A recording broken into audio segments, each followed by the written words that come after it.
to celebrate the spookiest time of the year, I thought I would look deep within myself and ask, what is the scariest thing that exists? Is it witches? Taxes? The slowly declining quality of the MCU? No. The scariest thing in the world is having to admit that you are wrong. Which unfortunately today, I have to admit. I watched the first 2 episodes of Agatha back when they first got released, and I didn't love them. Reviewed it, wasn't positive. But yesterday I binged the last 5 episodes, and I have just finished watching the double-parter finale that just dropped of Agatha All Along. Turns out, I was wrong. Turns out, Agatha was actually kinda great all along. Now, just to be clear, that's just a little bit of fun wordplay based on the title. I do actually think that Agatha wasn't great all along, but that Agatha was bad at first, but then got better, and so was good at a certain point. That certain point being exactly after episode 2. As soon as episode 3 started, it got real good. But that isn't as clean a cold opening, to be fair, but that is how I feel. Let's discuss. Season 1 of Agatha was a gloriously fun, magical, campy, joyous experience that felt like it perfectly fit within the MCU, and it had really interesting connections as a sequel series to WandaVision, but it felt completely self-contained, so if you didn't really know any of that stuff, it still completely worked on its own as a fun little story about witches running about doing witches stuff, and all of that I loved. But I almost missed out on this little magical gem that makes you realize how bad some of the MCU shows have been when you realize how good they can be.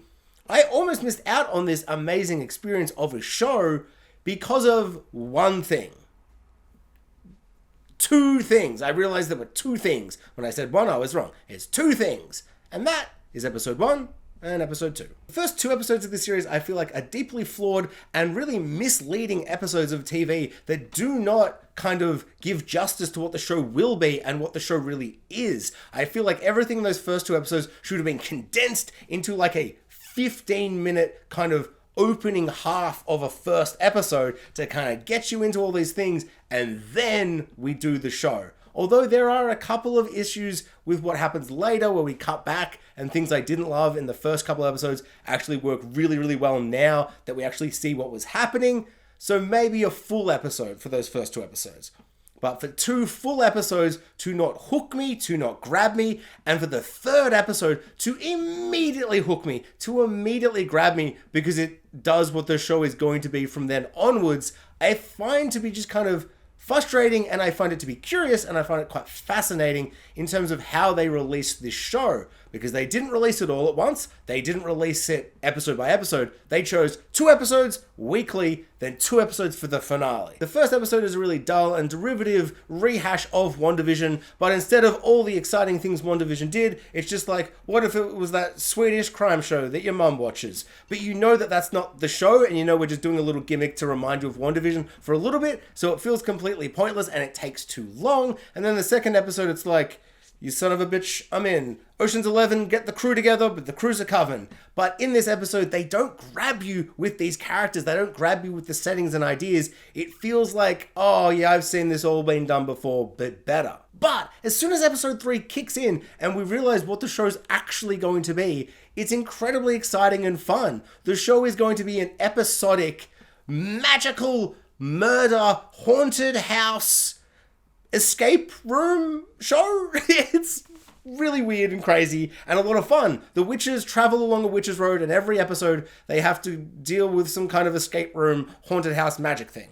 It's really fun. We dive into all their psyches, and as soon as all of the characters are in these really magical and visually interesting situations, suddenly the chemistry that was lacking in those first couple of episodes is there. They're bouncing off each other really well. Their characters are suddenly really, really well fleshed out and interesting and compelling, and they're all very unique and interesting in their own unique ways. Whoever was in charge of the release schedules for this show is an absolute madman. The idea of releasing 2 episodes at first to get everyone hooked, like it's not doing weekly like things. We go, first episode, well, it's only the first episode, let's see how we go. They intentionally decide to release 2 at once, But 2's not when it gets good. 3 is when you go, oh, this is what the show's gonna be. Okay, I'm in now. It reminds me so very much of Andor, maybe the best Star Wars thing that's come out of the Disney era. Yet I personally believe, as someone who loves Andor, those first 2 episodes are not up to the scratch of the rest of the series. It's kind of trying to find its footing, trying to find its like groove, and trying to figure out what it's actually going to be and how it's going to like be that show that it wants to be.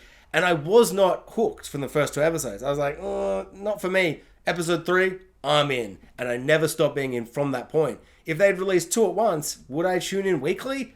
Maybe. People would keep saying it's good, but I'd be like, I don't know, man. I saw those first 2 episodes. Meh. This is what Agatha felt like to me, where I heard so many good things from so many people for so many weeks. But I was like, I don't know, man. I saw those first 2 episodes. Nothing in there inspires me that it will get better. If they had just released 3 at once, Andor style, I would have been hooked. Like The Coven, I would have been like, Agatha, you son of a bitch, I'm in. And sure, I would prefer if every episode of a TV show was good and I was hooked immediately, but sometimes, I don't know, the heavy lifting of setting things up and doing certain things that at first, like in Agatha, you're kind of like, I don't love all of this Swedish crime show, True Detective stuff. It's like, yeah, I get it, WandaVision. But then later on, when we get a flashback of Billy and he's all like, what's happening, Agatha? They're flowers. It's actually a lot of fun kind of revisiting those moments. So maybe they were worth being there, but I wasn't hooked, I wasn't grabbed.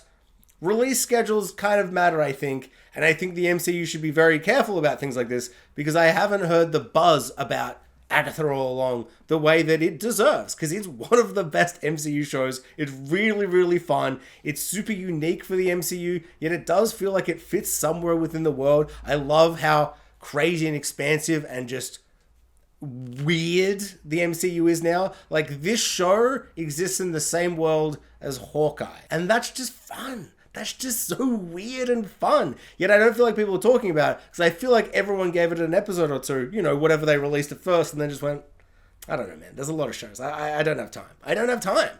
And I didn't have time until I was like, oh, I guess I literally have time. And then I watched it, and I was like, this is pretty good. Everyone on the show was amazing. Billy was fantastic. I didn't love him at first, but by the end of the show, I'm like, oh man, this guy's amazing. No wonder my brother won't shut up about Heartstoppers. This guy's awesome. He's an incredible actor. The range is fantastic. And the little moments, like those poignant little emotional moments, he just absolutely nails.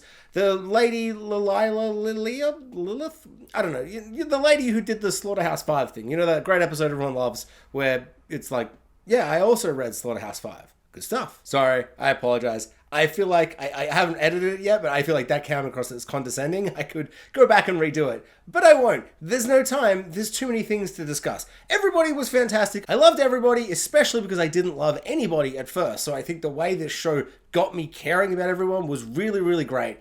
And I guess it's just one of those things where sometimes you just got to give a show like the time of day. And I think maybe just because it's the MCU, I feel like I start something and just go, no. Like, I remember watching Secret Invasion episode 1. I just went, I'm not watching this show. I refuse. I refuse to watch something that is this bad and this, like, shockingly dull and uninspired. And this was never that bad, but I feel like, I don't know, it's just part of this giant thing at this point where I'm like, I refuse to watch everything because I feel like I have to watch everything. But now I'm so glad that I did give it the time of day to, like, let it grow on me. So it's a tricky thing. In the end, I wouldn't have watched it though if I hadn't heard positive things from so many people, and I never got that from Secret Invasion. The only reason I watched the finale is because I heard it was that bad. I was like, it can't be that bad. Somehow, it was worse. But the true standouts in the cast are absolutely Kathryn Hahn as Agatha and Aubrey Plaza as Death. Audrey? Is it Aubrey or Audrey? Aubrey Plaza. Aubrey Plaza. Oh my god. the lady who does the deadpan face. You know, from Korra, Legend of Korra. The reveal that Aubrey/Audrey Plaza was playing Death in that episode 7 moment was incredible. Although, of course, I did see it coming a mile away. Very, very obvious for anyone like me who had it ruined by that Funko Pop announcement months before the episode aired. But honestly, knowing that she was Death from episode 3 was kind of exciting and interesting. Every single moment with her character had this extra layer, like you were watching it with like the kind of mystery box element, but knowing what the reveal was going to be actually made it really, really interesting to see how she was playing it. All of her interactions with Agatha was really interesting, and it had this extra layer of emotional depth beyond that kind of classic, frustratingly vagueness that these kind of mystery boxes can have. So I don't know if it was obvious, but I feel like there was some really interesting stuff throughout the season where I think you definitely could have picked it if you didn't know anything about the comics and Lady Death as a character. I think Audrey, whatever her name is, Plaza, played it so well, so just over the top and campy and ridiculous. She's having so much gleeful fun in this absolute madhouse that is the Witch's Road. She's just having so much fun with the role. I can't help but have fun with her. But at times, I also thought there was a really interesting and surprising kind of amount of pain and melancholy to her performance, with moments with her and Agatha. There are some moments between them that I found incredibly powerful, and I love that we could bounce between these really intimate, personal, beautiful little moments of intimacy, and then she'll be sitting on top of a house being like, I'm Death, and shooting like laser beams of death and pain or whatever. And I'm like, how is this working? I guess from the power of acting, from everybody's favorite deadpan actress, Audrey / Aubrey Plaza. Agatha was also exceptional in that kind of same situation of feeling like almost dual roles at times, without her powers, dealing with the loss of her son and going back through those flashbacks and all this really interesting emotional stuff. I cared so much about Agatha. I empathized with her. I felt pathos with her. Other big filmmaking words I felt for her. And I was like, man, she are making me sad and I'm on her side. And then, like 2 seconds later, a character would be like, hey Agatha, you remember that time you murdered 1 million people and you suck? And I'm like, oh, that's right. She kills millions of people and she sucks. She really sucks. It's crazy this show kept making me forget she's like the villain. And I really loved that like line, that balance of being like, man, this show never really forgets that she sucks. They just keep making you empathize and care about her, but then they will immediately be like, remember though, she sucks. And I love that. I thought it was really exceptional anti-hero / villain main story telling. I love when a main character is the villain, but you care about them because we're focusing on them, but they do things about them where you're like, well, they're a human. They humanize this absolute monster, and they do such a good job with Agatha, which I really didn't expect. I expected them to just make her a hero and be like, oh, forget about the fact she was a villain. Why do you remember the last thing she was in? Just watch this show, you dummy. I kind of just thought it was going to be like that. Because the show's called Agatha all along, and I don't know, she was the villain then, but maybe she'll just be the hero now. I just kind of felt like the MCU was going to do that. I love that they didn't. Did they kind of do that in the last 5-10 minutes of the episode of the finale and kind of go, forget about all those crimes. Off to the next adventure. Did they forgive her and push aside all of those things in a weird final moment in a finale? Sure, maybe. But if we all remember that this is a sequel show to WandaVision, it makes sense for them to make the exact same mistake as they did in WandaVision. Yet for some reason, when this season ended, I wasn't like, it's so annoying they've like pushed aside the crimes and the horrible things she's done and just gone, don't you worry about it, you're fine. This time, I was just like, yeah, Agatha, let's go kick some ass in season 2, a season that will never come out, but we can all dream of the magical adventures they would have had. And I wasn't infuriated by the kind of backtracking of the things we've seen her do. I was just like, it's a bit of fun, but it can't be magical fun. I don't know what that says about either me or the characters, but it probably says something. Okay, so let's talk the twists, turns, reveals, and revelations. So episode 8 ends with Agatha dying via a kiss from death. Worst ways to go. I mean, that seems like a pretty good way to die. And then Billy goes home to his room and looks about the room and sees all the objects everywhere and goes, oh my god, we did a WandaVision. We're doing a WandaVision again. It was me. It was an illusion. We did a WandaVision, but Wizard of Oz style. I magicked up an illusion. And the episode ends with someone going, boo! And I was left going, okay, alright, like, I get it, WandaVision, this is a sequel show to WandaVision, but I kind of liked that we were doing our own little thing here. I liked the Witch's Road. I liked this magical concept. I liked it that there was this vague, weird thingy, this Witch's Road that you could summon and get into, and it would be like, you've got to do some riddles or something, and a bunch of witches would just freak out and run about this insane, incomprehensible thingy. I love that this Witch's Road thing existed in the MCU, and like, just down the road, Hawkeye's like, I have this arrow, and it's got a punching glove on it. Should I shoot it at that robber? And then younger, sexier Hawkeye is like, no, just shoot normal arrows? Or did she like the trick arrows? I can't remember. That feels like 500 years ago. Was it more than 2? God, I hope so. It's just super fun that Hawkeye on his little Christmas adventure can exist in the same world as the Witch's Road. And sure, it still exists because he conjured it with magic powers. But I kind of liked that there was this thing that was beyond a character. Like this, you know, like this eternal thing that just existed in the world. And witches could get into it and get deals from it or whatever. I don't know. At first, when that episode ended, I was like quite underwhelmed. It makes sense, I guess. The visual imagery of the Witch's Road felt like a perverse, dark version of the Yellow Brick Road, Wizard of Oz, all this stuff. Like, there's a lot of Wizard of Oz, like, kind of visual comparisons and homages and stealing stuff from that and stuff. So it made sense to be like, it was all a dream, but this time the dream's an illusion. Because this is WandaVision 2. I get that. But I gotta be honest, when those credits played, I was like, oh, I was so in.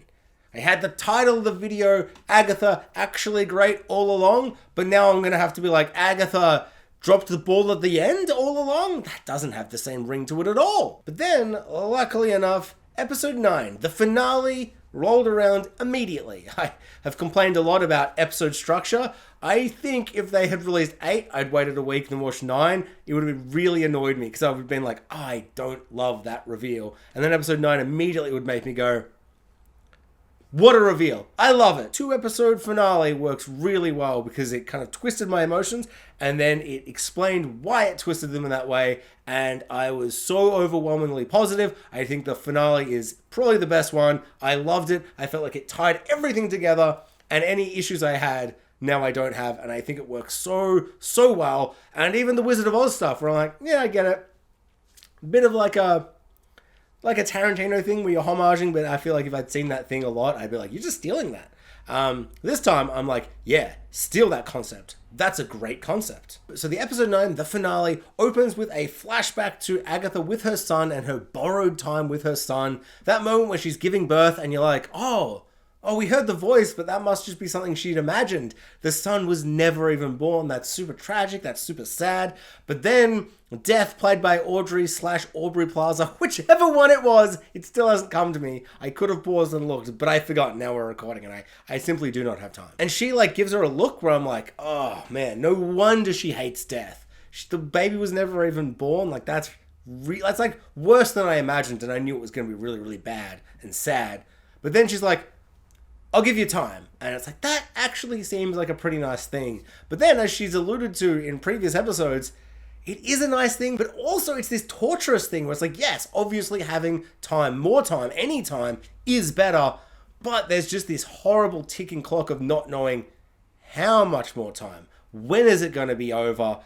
And that creates this horrible pointlessness to things sometimes when you know it's going to end. Well, like, why bother? It's going to end at some time.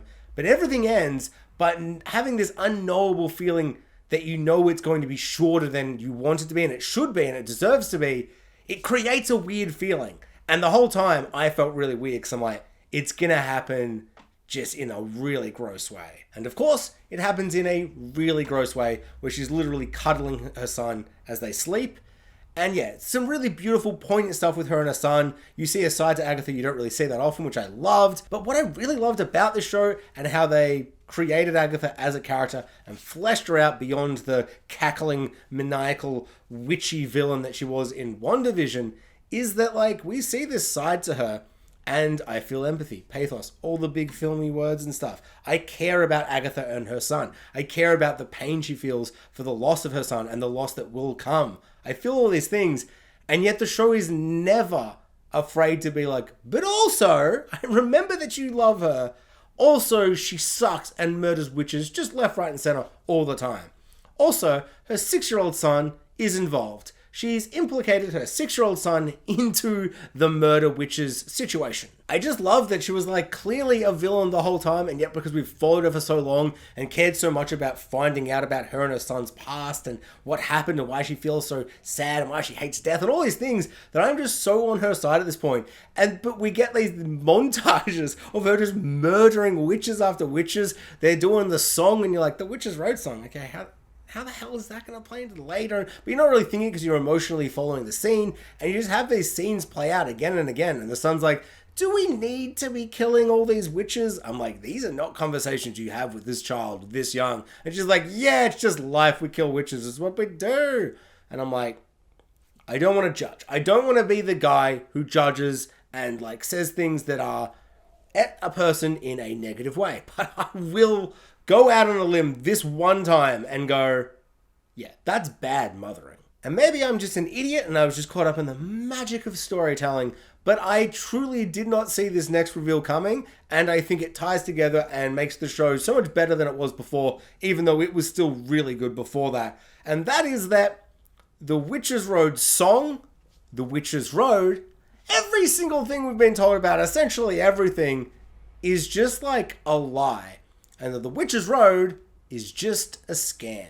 A snake oil salesman scam. It is just this song that her son started singing, and they essentially just improvised a song because they're so bored because they didn't have the internet and they couldn't look at TikTok, so they had to just sing while aimlessly walking through the woods, which honestly sounds like the most horrifying thing that could ever happen to anybody, being stuck in that kind of situation. But they did the best they could, and they were like, let's sing a song or something. There's no Fortnite to play. I can't watch Scream 1, 2, 3, 4, 5, and if I'm really in the mood, 6 on Halloween night. We're just gonna walk through the woods and sing. So they make up this song, they put some Witches Road stuff in it, and they essentially just lure gullible witches into a circle, and then she goes, where's the gate? You guys are bad witches. They shoot magic at her, and she goes like, oh yeah.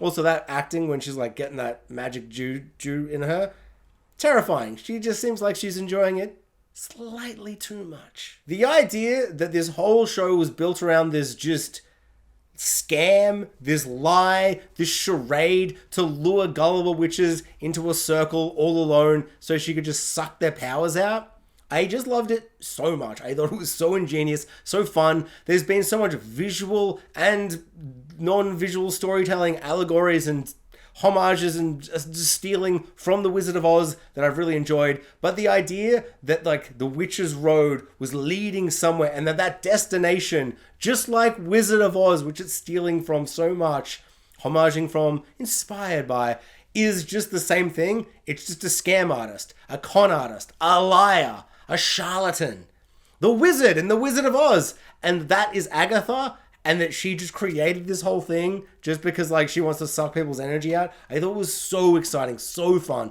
The montage of witch murder was so fun. Just the scam murder montage and the way it built up all the way to that first episode when all the ladies are standing around and Agatha's all like, I'm about to get my powers back. This is sick. And then it cuts and the gate is there. And we see that scene play out again, but with so much new context to it of her being like, I'm sorry, what is this gate to a Witch's Road? And just that facial expression and that moment where it appears, then Billy Maximoff is running from behind and he just runs straight into it. And her face, just her reaction, just pure gold. I loved it all so much. I thought it was so fun and genius, and it recontextualizes every single thing we've seen in the entire series in such a fun way. I was really, really, as I said, not a fan of the idea that Billy Maximoff had created the Witch's Road. I'm like, I feel like that takes away something really special about this MCU magical side of the world that they've created. But the idea that it was never a thing, and it was just this random murderous psychopathic witches just scam, and that because the scam has grown and like the rumors and the conspiracy theories about this road have grown so big over so long that this one kid who has crazy WandaVision powers creates the road because he's just escaping from the Salem 7. Really fun. Like, he just accidentally creates it. I just think that's really, really fun. I just think it ties together everything. It works so beautifully as a sequel series to WandaVision, and yet it kind of really does stand alone as its own little magical adventure. But I just really loved it. Like, it just, I don't know, sometimes reveals you go, oh, okay, wait, what? Okay. Or like a reveal will happen, you go, I guess that makes sense. Whereas this one, I was like, oh, like it really got the goosebumps on the goosebumps on the goosebumps going. Like it really vibed with me. I think it's really clever. It works thematically with what it's being inspired by. It works thematically for the characters involved in all the situations. And it's just a really fun way to now look back on the series, which had so many twists and reveals. Who's Audrey/Aubrey Plaza? I knew it. It was Death. Who's that teen kid? His mouth went... Yeah, it's Billy Maximoff. We all saw the Funko Pop announcements. We all knew that. So to have a final reveal at the end, it really reminded me of watching Mr. Robot, where even though at times I'd be like, oh yeah, it's like that other show, that movie. Yeah, that's cool. But then they would do that thing from that movie, but then also do like 2 more twists on top of it. So you'd be like, oh my God, I was always one step ahead of the twist that was obvious, but they had 2 more twists in hiding, lurking, waiting to surprise me. And that's just really exciting and fun. Because when you expect a twist, but you don't like expect 3, they really catch you off guard. And finally, I absolutely loved that Agatha was a ghost. And that they didn't retcon with the boo at the end. Because I'm like, wasn't that Agatha? I guess she didn't die. I'm glad that they didn't retcon her dying. But I guess they did. They found a fun little workaround with magic and stuff where she's a ghost now. And she's like, I'm a spooky ghost. And she's glamorous and she's fab and she's having a good time being a ghost. And I like that. And so the season ends with an exciting tease as Billy and Ghost Agatha go off to find Tommy. An exciting end to the season that will unfortunately probably lead to nothing more than a bunch of YouTubers adding it to their list of post-credit scenes in the Marvel series that went nowhere.